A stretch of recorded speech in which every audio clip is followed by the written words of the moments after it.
La Orden Rosacruz Om, fundada por el venerable maestro Om Ye-Wams Om.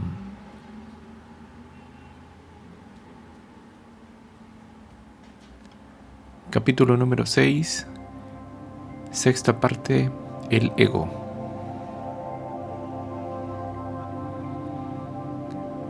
Tiempo y ego. 128. Un niño que nace en cualquier lugar del mundo ya viene con su ego. Este ego, durante la infancia, no puede manifestarse con toda su realidad. Es por eso que en los niños todavía podemos encontrar rasgos de inocencia, de pureza, de sinceridad, o sea, las manifestaciones del Buddhata. 129. Estas manifestaciones hace unos miles de años eran mayores, más fuertes, más intensas, más claras y expresivas. 130. Realmente los niños de la antigüedad asombraban por su pureza y por sus múltiples facultades propias de la infancia. 131. Los niños del antiguo Egipto eran generalmente intuitivos, clarividentes, telépatas y tenían múltiples facultades naturales y propias del Buddhata. En ese entonces, los niños jugaban libres en el seno de la madre natura y convivían normalmente con los elementales de la naturaleza, y eso a nadie le extrañaba. Había en ellos realmente mucho de pureza, de inocencia, de espontaneidad, de amor, de sinceridad, de desprendimiento, etc. Todo era manifestación de la esencia, de la conciencia, del Buddhata. 132. Mas hoy, cuando hacemos un estudio comparativo del ego y sus manifestaciones en los niños de la antigüedad con los de la actualidad, vemos con dolor que el ego, en nuestro siglo, ha atrapado casi totalmente el Buddhata y no le permite su manifestación. Eso es notorio. Cualquier abuelo, entre comillas, cualquier anciano e incluso los mismos padres modernos afirman que, entre comillas, los niños de ahora son más despiertos que los de antes. Entre comillas, nosotros no fuimos así. Entre comillas, los niños de hoy aprenden más cosas de lo que podíamos hacerlo nosotros, etc. 133. Se ve realmente que los niños de hoy son, lamentablemente, simples instrumentos del ego.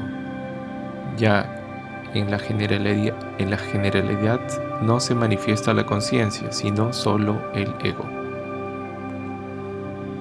134. Los cuadros estadísticos de la criminalidad demuestran que cada vez más hay más jóvenes y más niños de menor edad que cometen incluso los más terribles crímenes. Entre comillas, esas cosas no se veían antes, comentan los ancianos. 135.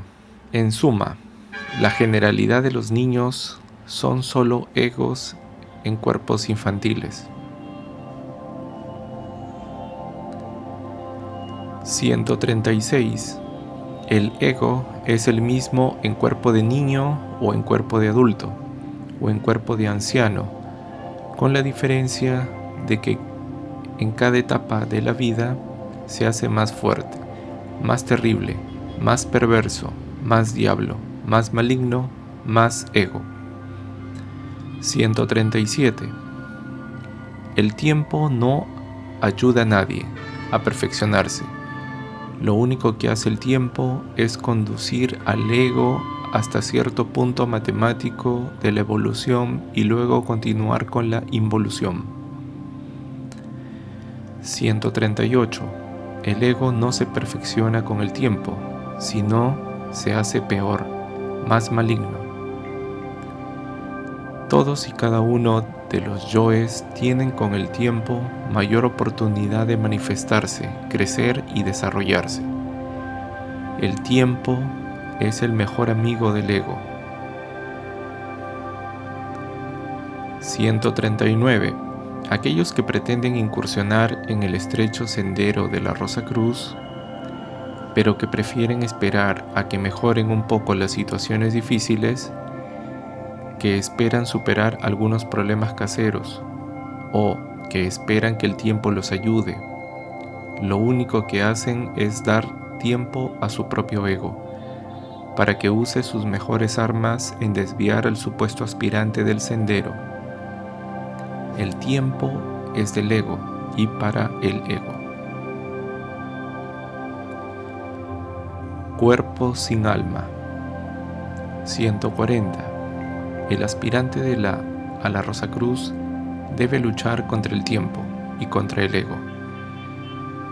Ego y tiempo van paralelos. Para el Rosa Cruz no hay tiempo, todo se reduce al instante, todo se traduce en ahora, a este preciso momento. 141. El ego siempre dice, entre comillas, mañana.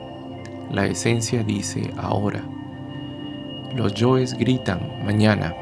El padre Atman y Nate afirman hoy, ahora, en este instante. 142. El gusano racional no escucha la voz de su conciencia. Para él, todo es yo, todo es ego. El animal pensante es simple y llanamente un vehículo de expresión del ego, y prefiere seguir siendo eso, una marioneta, un títere manejado por los ocultos hilos egoísticos del ego. 143. Liberarse de las cadenas que nos atan al ego es algo terriblemente difícil, pero cualquiera sea el gesto para la liberación, nos llevará siempre hacia adentro, hacia arriba, y así, poco a poco, es como logramos zafarnos, liberarnos de las cadenas yoísticas del ego. 144. El hombre real, ha tenido que sostener duras batallas en todos y cada uno de los niveles del subconsciente. Triunfante en ellas, se ha emancipado totalmente de la bestia y ha ingresado en el reino del superhombre. 145. El hombre real es un vehículo de expresión del Padre quien mora en secreto. 146. El animal racional es simple y llanamente un instrumento de eso que es el ego. Es un instrumento de los yoes, e incluso es a veces todo ego, todo yoes. Es un ente sin conciencia, sin la chispa divina. 147. Asombra realmente encontrar en el seno de la llamada humanidad entes vacíos, sin conciencia, sin buddhata, sin alma, y solo compuestos de yoes, de ego. Sí, son solo cuerpos vacíos, cascarones en los que no encontramos conciencia, en los que solo hallamos yoes, y no encontramos al buddhata o esencia divina. 148. Lo que más asombra realmente es que estos cascarones que presumen de sabiduría, conocimiento, fe y otros valores, e incluso se hallan dirigiendo centros de estudios, iglesia, ashrams, e incluso no ha faltado uno y otro fundador y fundadora de religiones, atribuyéndose como es natural la representatividad del Cristo y ostentando facultades para restaurar la, entre comillas, iglesia verdadera y una y mil patrañas más. 149. Este tipo de entes vienen como una, entre comillas, divina gracia, desde el oriente milenario, y otros se fabrican en los chalets privilegiados de las playas de Acapulco o Miami, o en los rascacielos de Washington o New York, o de los barrios bajos de París, pero todos presumen de maestro, iniciados, nazarenos, mensajeros de Dios, sucursales del cielo, etc. Estos entes son realmente muy intelectuales, dominan la Biblia o cualquier otro libro sagrado con precisión, tal que harían mejor negocio exhibiendo sus facultades mnemónicas que dedicándose a embaucar incautos e ingenuos por unas cuantas monedas o por el diezmo de los fieles. 150. Cuando por razones de estudio superior, de investigación esotérica y cumpliendo las instrucciones emanadas de la Sagrada Logia Blanca, nos sumergimos en las profundidades íntimas de estos salvadores, avataras, salvados, etc., solo encontramos asquerosos basurales en donde se revuelcan incesantemente las aborrecibles larvas engendradas por los yoes. Encontramos solo yoes, ego, y todos estos de la peor especie, pero haciendo gala de santidad, sabiduría, candor, benevolencia, virtud, etc. Todo eso tras bambalinas de un estudiado teatro. Buscando y rebuscando en las más profundas e ignotas regiones abismales de ese subconsciente y del infraconsciente, solo encontramos larvas, elementarios y yoes, y más larvas, y más elementarios, y más yoes, y ¿el Buddhata? No tienen Buddhata, no tienen conciencia, son realmente entes sin alma. 151. Mas la investigación no podía quedar ahí, por lo que continuando con esta, y después de mucho esfuerzo, sacrificio y dedicación, la encontramos en el abismo. Sí, en el abismo. 152. La esencia encerrada dentro del ego se hallaba en el abismo, esperando ser liberada una vez se desintegre esa legión de yoes que le había hecho prisionera. 153. El ego de esa persona que ejercía como un gran líder religioso ya se hallaba en los infiernos, en el abismo, y como es natural, el Buddhata, la esencia prisionera del ego, esperaba la destrucción final del ego para poder ser liberada. 154. ¿Y qué es lo que vivía o actuaba a través del cuerpo físico del gran guía, entre comillas?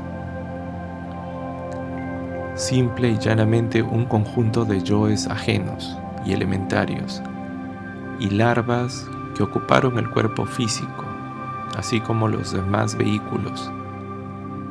Esos yoes ingresaron en el cascarón, comenzaron a utilizarlo y bajo la dirección de cierto enigmático personaje de la sombra, un alto jerarca de la magistratura negra, quien se divertía con las estupideces, entre comillas, gritadas a los cuatro vientos desde la palestra y el púlpito por el guía, entre comillas, en cuestión.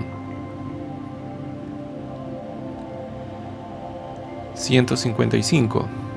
Este, entre comillas, guía, cuyo nombre y organización no vale la pena mencionar, ya había sido juzgado por la gran ley.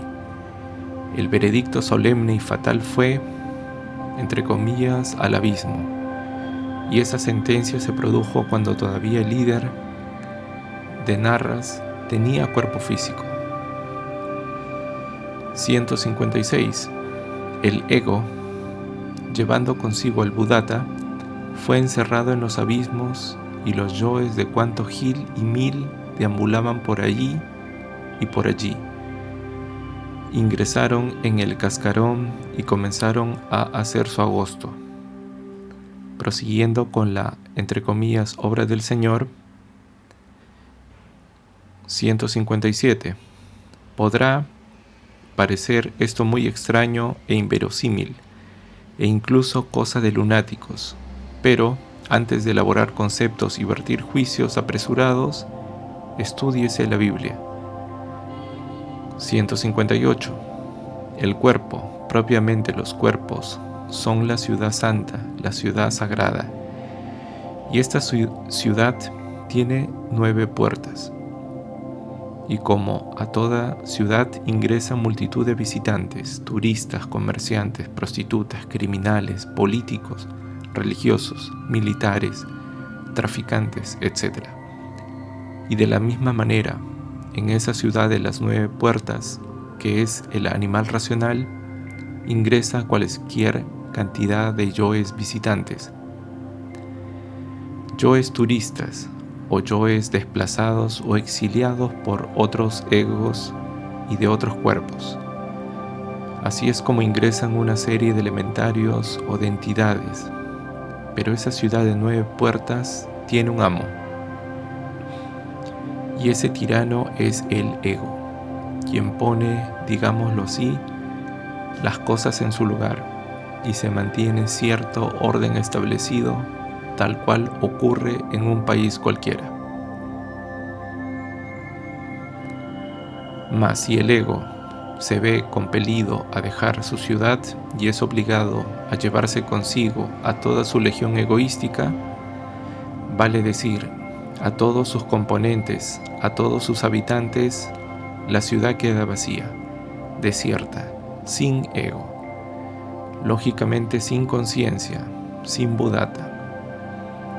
Este hecho es aprovechado por los exiliados o por los turistas o por los vecinos, entre comillas, que ven una situación muy adecuada para la, entre comillas, colonización de la ciudad de 9 puertas, y vienen otros y otros yoes, unos y otros miles de larvas, de elementarios, de yoes, de entidades terriblemente malignas que se disputan el poder, y entre todo ese mare magnum de iniquidad continúa, entre comillas, vivito y coleando el cuerpo físico y los demás cuerpos suprasensibles, pero ahora bajo la dirección de diferentes amos, y lo que es peor, amos sin un poquito de conciencia.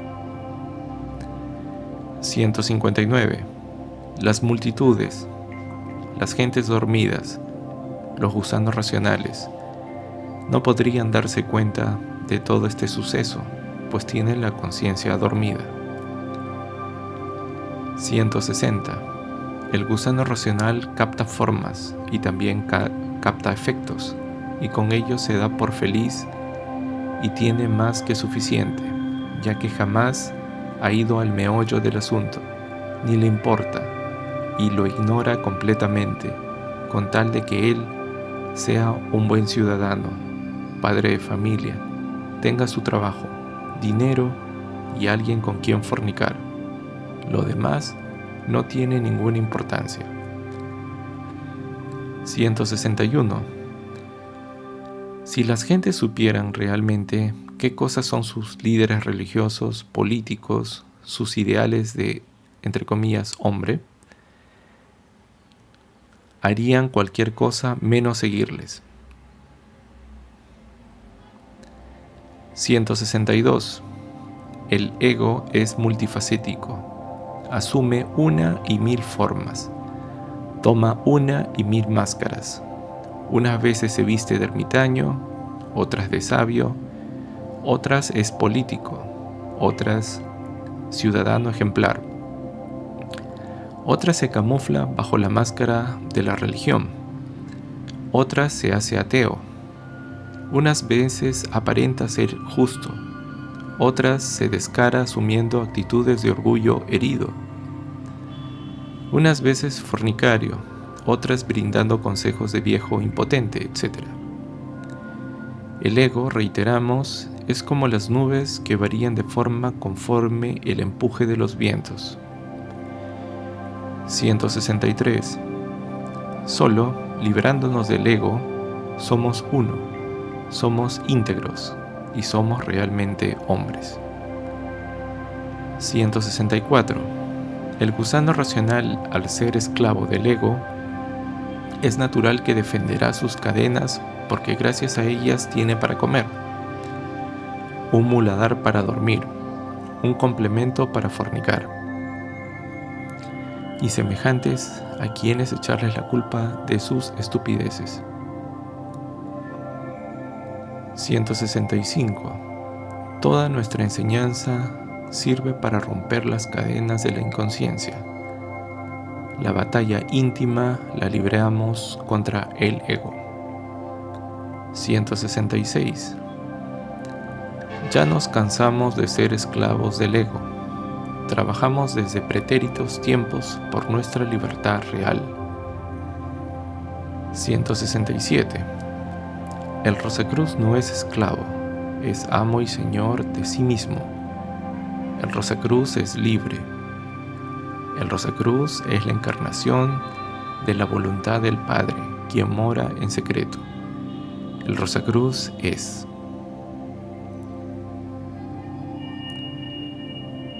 Los 5 valores de la transformación íntima: vida, muerte, amor, libertad y sabiduría.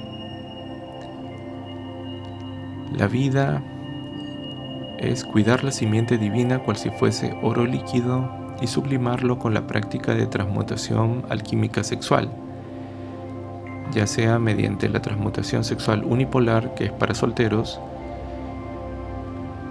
y la transmutación sexual bipolar y la transmutación sexual integral, estas dos últimas reservados para aquellos que se hayan unidos en boda Rosacruz o en boda mística. El valor de la muerte es descubrir mediante el autorrecuerdo y autoobservación íntima esos elementos subjetivos que constituyen los yoes. Debemos hacer un estudio profundo hasta lograr la comprensión de todos y cada uno de ellos y aniquilarlos luego con el poder ígneo de la Divina Madre cuando se trabaja y somos merecedores en el arcano sexual. El amor es amar a nuestro prójimo más que a nosotros mismos.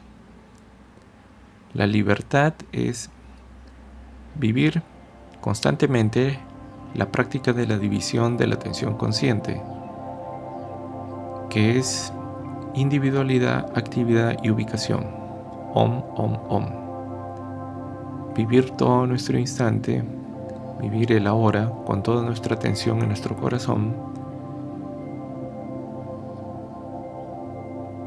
Y la sabiduría es hacer que se cumpla la magna obra del Padre.